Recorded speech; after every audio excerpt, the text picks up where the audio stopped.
अर्जुन के जीतने में एक ही रोड़ा है, एक ही व्यक्ति है जिससे माधव को भी लगता है कि ये शक्तिशाली रहा तो मेरा दोस्त, मेरा भाई युद्ध हार सकता है। भगवान ने उसे कितने प्रेम से टैकल किया है। राजनेताओं को सीखना चाहिए, कृष्ण से कूटनीति सीखनी चाहिए। जब संधि फेल हो गई और युद्ध लेकर माधव लौटे तो विदुर के घर पर सुबह ही सुबह कुछ मेहमान आए, कृष्ण से मिलने आए। हम भी कहीं ठहरते हैं तो नगर के लोग मिलने आ जाते हैं, महत्वपूर्ण लोग मिलने आते हैं कि कुमार विश्वास है, तो हम सब कवियों से मिलने लोग आते हैं। तो विदुर के द्वारपाल ने कहा कि अंगराज कर्ण आए हैं। विदुर ने पूछा कि क्या मुझसे मिलना चाहते हैं? उनसे कहिए राज्यसभा में मिले, अब मैं अपने अतिथि के साथ व्यस्त हूं। और अतिथि भी कौन? माखन चोर। द्वारपाल ने कहा जी नहीं, वो आपसे मिलना नहीं चाहते, वो आपके अतिथि से मिलना चाहते हैं। कृष्ण ने कहा उन्हें आदर पूर्वक अंदर लेकर आओ। कर्ण आए, कर्ण ने प्रणाम किया।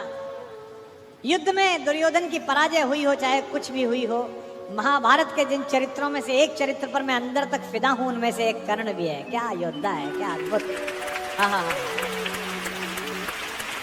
कृष्ण मुस्कुराए। कर्ण के चेहरे पर दुख और पश्चाताप का भाव था। कर्ण ने हाथ जोड़कर कहा माधव, मैं कल राज्यसभा में आपके साथ हुई बदतमीजी के लिए अपने मित्र दुर्योधन की ओर से आपसे क्षमा मांगने आया हूं। भगवान ने कहा ईश्वर तुम जैसा मित्र सबको दे जो इतने बड़े अपराध के बाद भी क्षमा मांगने के लिए आ जाता है। सब मित्र सबको मिले। कर्ण ने कहा कि अगर आप मुझे थोड़ा सा भी माधव प्रेम करते हैं तो मेरे मित्र को क्षमा कर दीजिए। उसने गलती की, उसे दूत के साथ ये व्यवहार नहीं करना चाहिए था, और आप जैसे दूत के साथ तो सोचना भी नहीं चाहिए था। भगवान ने कहा मैं उसे माफ कर दूंगा, लेकिन एक शर्त है कर्ण। अंगराज ने कहा कि इसी क्षण मैं आपको अंग प्रदेश का राज्य दे देता हूं, मेरा शरीर ले लीजिए पर मेरे मित्र को माफ कर दीजिए। कृष्ण ने कहा शरीर देने की इतनी उतावली में मत आओ अंगराज, समय तय हो चुका है, सबको देना पड़ेगा, तुमको भी देना पड़ेगा। कर सकते हो तो इतना करो, अब मैं वापस पांडवों के पास जा रहा हूं, हस्तिनापुर की सीमा तक मुझे छोड़ के आओ। उसने कहा इससे बड़ा सौभाग्य का होगा कि मैं आपको छोड़ने चलूं? आइए मेरे रथ में बैठिए।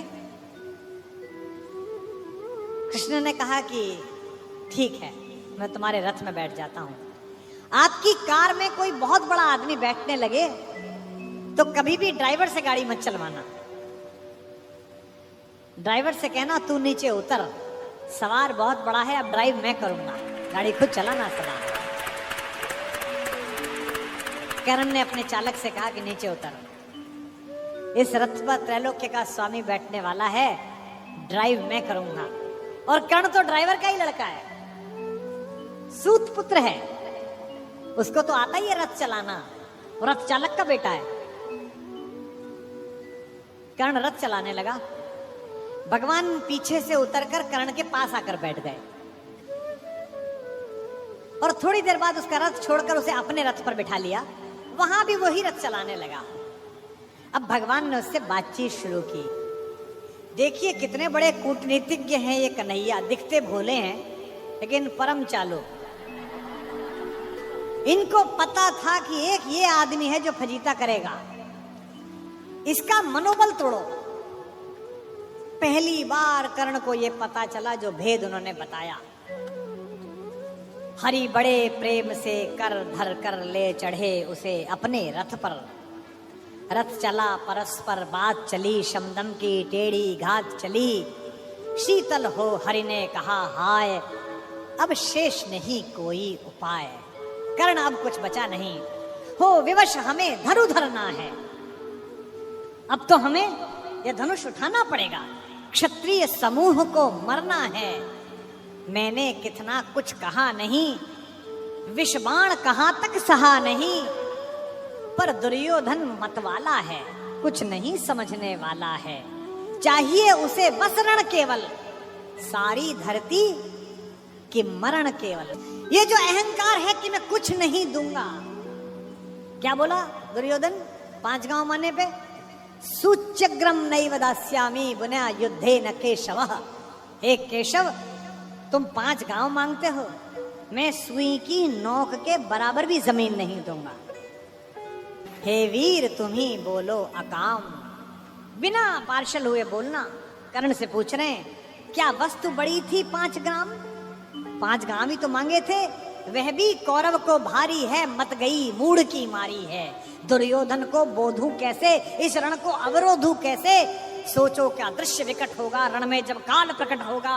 बाहर शोणित की तप्त धार, भीतर विधवाओं की पुकार, निशस्त्र विशस्त्र बिल्लाएंगे, बच्चे अनाथ हो जाएंगे। चिंता में क्या और करूं, शांति को छिपा किस ओट धरूं। सब राह बंद मेरे जाने, अब पासा फेंका।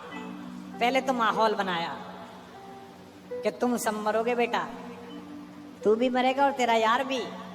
एक तरीका है बचने का, सब राह बंद मेरे जाने। एक बात है यदि तू माने, देखो कैसे फुसला रहे हैं, तो शांति नहीं जल सकती है, समरागनी अभी टल सकती है। पा तुझे धन्य है दुर्योधन, तू एकमात्र उसका जीवन, तेरे बल की है आस उसे, तुझसे जय का विश्वास उसे। तू संग ने उसका छोड़ेगा, वह क्यों रण से मुंह मोड़ेगा। जब तक तू उसके साथ है वो लड़ाई नहीं छोड़ सकता। बस ऐसा कर, तू उसे छोड़ दे। क्यों? क्या अघटनीय घटना कराल। एक बात बताऊं तुझे कर्ण, एक बड़ी कराल घटना इस खानदान में हो गई है, तुझे पता नहीं है।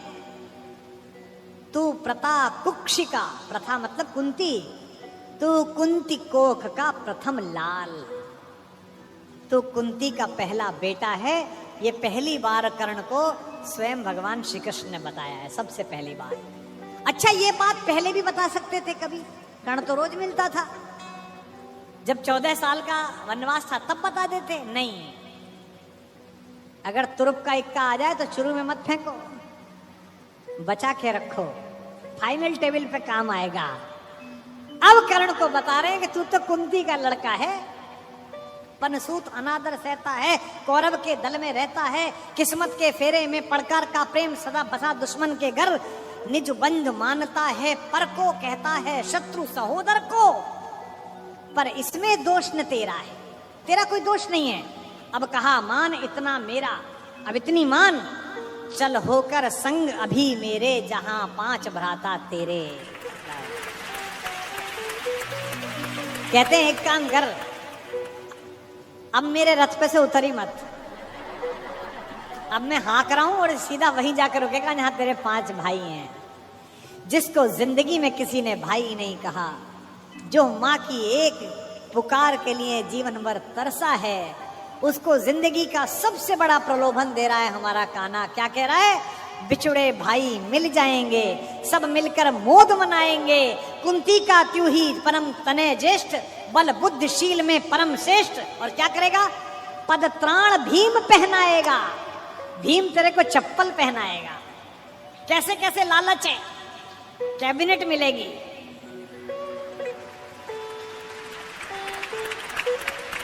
और उसमें भी कोई छोटा मोटा मिनिस्टर नहीं, सीधा ही प्राइम मिनिस्टर। पद त्राण भीम पहनाएगा, हैं? धर्मादिप युधिष्ठिर चमर डुलाएगा। तेरे दरबार के बाहर कौन खड़े होंगे? पहरे पर पार्थ प्रवर होंगे। जो तेरा दुश्मन है, तेरा छोटा भाई अर्जुन, ये तो तेरा एनर्जी कमांडो बनेगा। पहरे पर पार्थ प्रहर होंगे, सहदेव नकुल अनुचर होंगे। सब लोग तुझे पहचानेंगे, असली स्वरूप को जानेंगे। खोई मणि को जब पाएगी, आखिरी दाव जो मारा है, खोई मणि को जब पाएगी, कुंती फूली न समाएगी।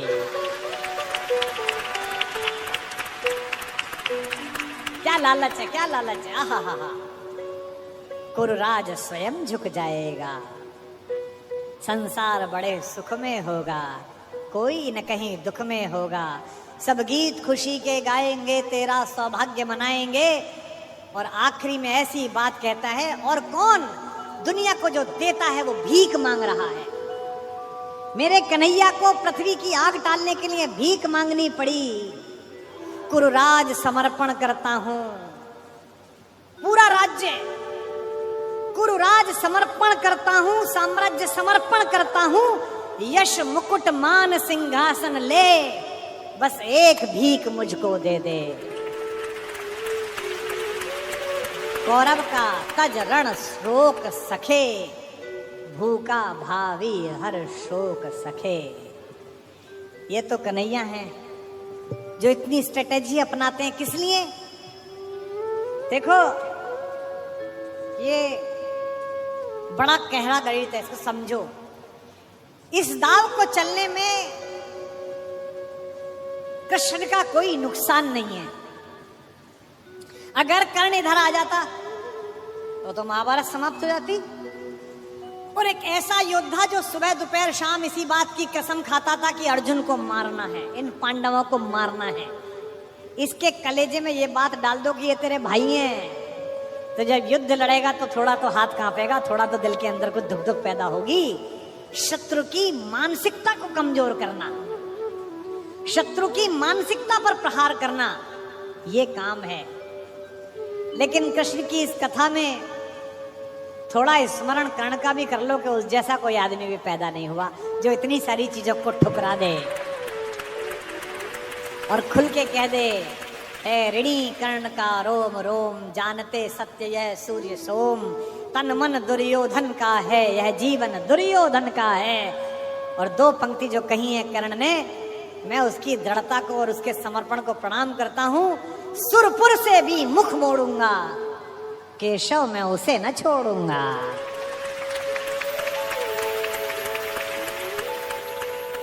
ये जो चरित्र है कृष्ण का योजना बनाने का, पहले कुंती को भेजा, जाओ बता के आओ कि तुम उसकी मां हो। मां ने कहा कि तू वापस आ जा, तो उसने एक वरदान दिया मां को। मां ने कहा, अभिलाष लिए तो बहुत बड़ी आई थी, पर आस नहीं अपने बल की लाई थी। था एक भरोसा यही कि तू दानी है, अपनी अमोघ करुणा का बड़ा अभिमानी है। उसने भी कहा, मां मैं तुझे वचन देता हूं कि तेरे 5 बेटे जीवित रहेंगे।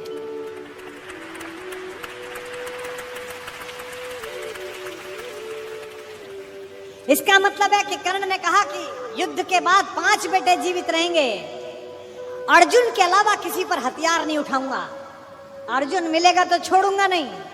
अर्जुन मर गया तो युद्ध समाप्त करवा दूंगा, तब भी तेरे 5 बेटे जिंदा रहेंगे। खुलकर कहूंगा ये मेरी मां है। और अगर अर्जुन का दाव चल गया मां, तो तुझे पता और मुझे पता कि हम मां बेटे हैं, तेरे 5 बेटे जिंदा रहेंगे। जा मां, मैं तुझे वरदान देता हूं। तू दान दान रही किंतु क्यों माता, पुत्र ही रहेगा सदा जगत में दाता। मैं ही देता रहूंगा। दुनिया तो उससे सदा सभी कुछ लेगी, पर क्या माता भी उसे कभी कुछ देगी। मैं एक कर्ण अतएव मांग लेता हूं, बदले में तुझको 4 कर्ण देता हूं। छोड़ूंगा मैं तो कभी नहीं अर्जुन को, तोड़ूंगा कैसे स्वयं पुरातन प्रण को, पर अन्य पांडवों पर मैं कृपा करूंगा, पाकर भी उनका जीवन नहीं हरूंगा। और जिन्होंने महाभारत पढ़ी है उन्हें पता है कि जब कर्ण सेनापति बना, उस दिन उसने 4 पांडवों को 5 बार पकड़ के छोड़ दिया। भीम तो उसके रथ के आगे आके नृत्य करने लगा, गुस्से में रोता हुआ कि मुझे अपमानित करके छोड़ता है, मैं क्षत्रिय हूं, मेरा वध कर मुझे मार दे। और गालियां बकने लगा, तू सूत का पुत्र है, तुझे क्या पता कैसे लड़ा जाता है। भीम के रथ को तोड़ दिया अपने तीरों से कर्ण ने। उसी कर्ण को इन्होंने, जो पीछे खड़े मुस्कुरा रहे हैं, बिना शस्त्र के मरवा दिया। उसके हाथ में कोई धनुष नहीं और मरवा दिया। अर्जुन से कहा, मार, अभी मार। आपको लग सकता है कि ऐसा क्यों हो गया? यही कृष्ण है जो कूटनीति को इस प्रकार नियोजित करते हैं कि उसका तर्क भी साथ साथ देते हैं। रश्मिरथी में मेरे पिता में मेरे बाबा हमारे खानदान के बड़े दिनकर कहते हैं कि विपद में कर्ण को यो ग्रस्त पाकर, सराशनहीन अस्तव्यस्त पाकर, जगाकर पार्थ को भगवान बोले, खड़ा क्या देखता है मौन भोले। सराशन तान, बस यही अवसर यही है, तान मार इसको, घड़ी फिर और मिलने की नहीं है। विषख कोई बाण, बाण कोई गले के पार कर दे, अभी ही शत्रु का संहार कर दे। क्या कह रहे हैं कृष्ण? सोचो क्या कह रहे हैं। धर्म की धुरी लाने वाले, जिन्होंने पैदा होने से पहले ये कहा था कि भैया जब जब धर्म की हानि होगी तब तब मैं आऊंगा। यदा यदा ही धर्मस्य ग्लानिर्भवति भारत अभ्युत्थानम अधर्मस्य तदात्मानं सृजाम्यहम्। धर्म की स्थापना के लिए आए हैं और निहत्थे को कह रहे हैं मार मार मार। ये क्या है?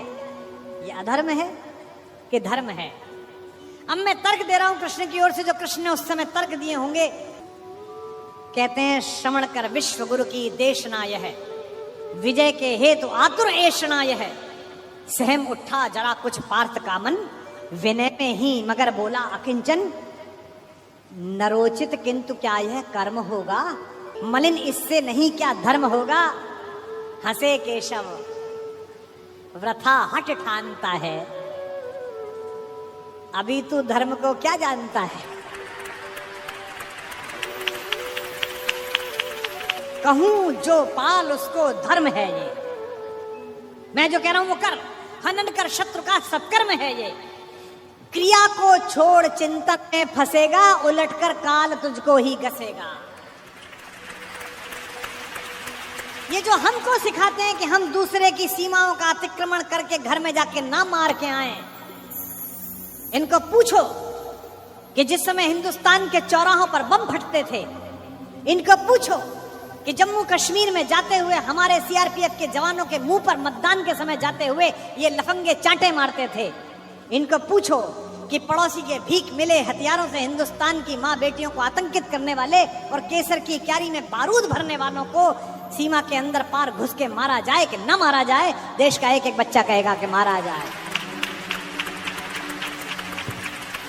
नहीं जब पार्थ को देखा सुधरते, हृदय में धर्म का टुक ध्यान धरते, समय के योग्य धीरज को संजोकर कहा राधे ने गंभीर होकर।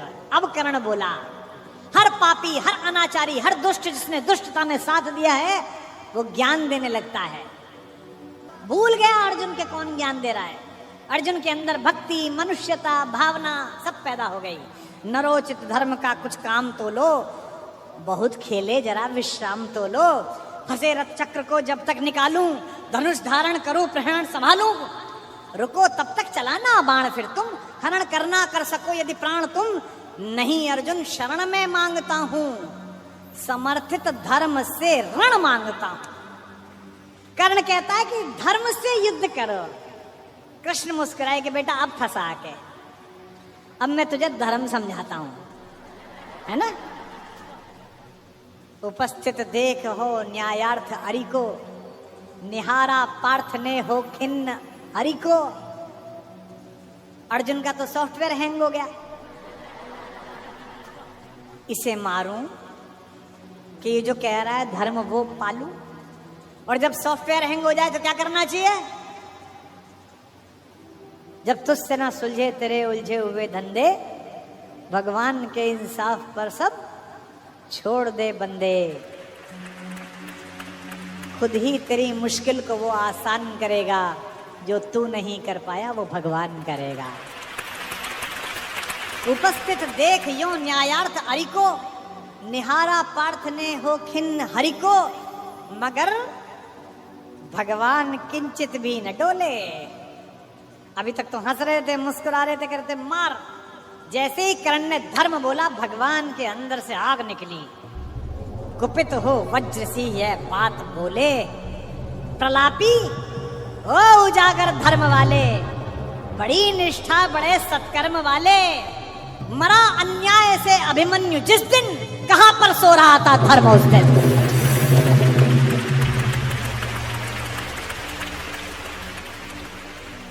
मरा अन्याय से अभिमन्यु जिस दिन, कहां पर सो रहा था धर्म उस दिन। हलाहल भीम को जिस दिन पड़ा था, कहां पर धर्म उस दिन यह धरा था। लगी थी आग जब लाक्षा भवन में, हंसा था धर्म ही क्या तब भुवन में। और एक पंक्ति बेटे पे आ जाए, पत्नी पे आ जाए, माँ पे आ जाए तो खून खौल जाता है। अर्जुन का खून खौला रहे हैं भगवान मेरे। सभा में द्रौपदी की खींच लाके, सुयोधन की उसे दासी बताकर, सुवामा जाति को आदर दिया जो, बहुत सत्कार तुम सबने किया जो। नहीं वह और कुछ सत्कर्म ही था, उजागर शील भूषित धर्म ही था।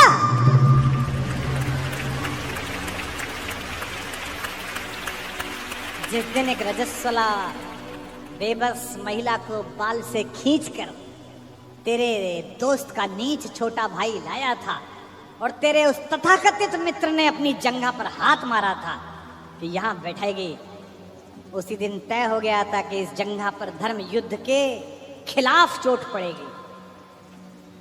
जो युद्ध जानते हैं वो सब जानते हैं। जुए में हार कर धन धाम जिस दिन, हुए पांडव यति नष्काम जिस दिन, चले वनवास को तब धर्म था वह, शकुनियों का नहीं अपकर्म था वह।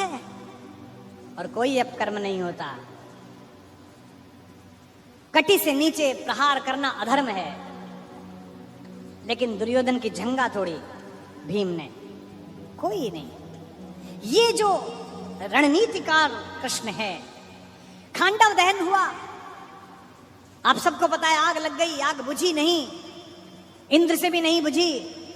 तो इंद्र ने अपने बेटे से कहा, अर्जुन से कहा कि भाई बुझा। सर्पों ने कहा कि बुझा। अर्जुन ने बादलों में तीर मारा और बादल बरसे। जब पुरुषार्थ आ जाता है तो तीर आदमी ऐसे ही मारता है, कभी बादल में मारता है, कभी जमीन में मारता है। पिता में भीष्म जब पड़े हुए थे शरशैया पर, उनके मुंह से निकला पानी। कोई सोने के मटका लाया, कोई चांदी के मटके लाए। उन्हें अर्जुन की तरफ देखा कि पड़पोते पानी। अर्जुन ने तीर मारा पृथ्वी पे। कुरुक्षेत्र चले जाइए, आज भी आपको मिल जाएगी वो नदी जहां जमीन का स्तर तक, वहां तक तीर गया। और साइंस देखिए, तीर की ड्रिलिंग देखिए कि उतनी ही तेजी से गया और धार उतनी ही आई जो पिता में भीष्म के होठों तक आई। आज भी अर्जुन के तीर से निकली हुई इस नदी को हमारे उत्तर भारत में बाण गंगा कहा जाता है। कभी दर्शन करके आइए उस नदी।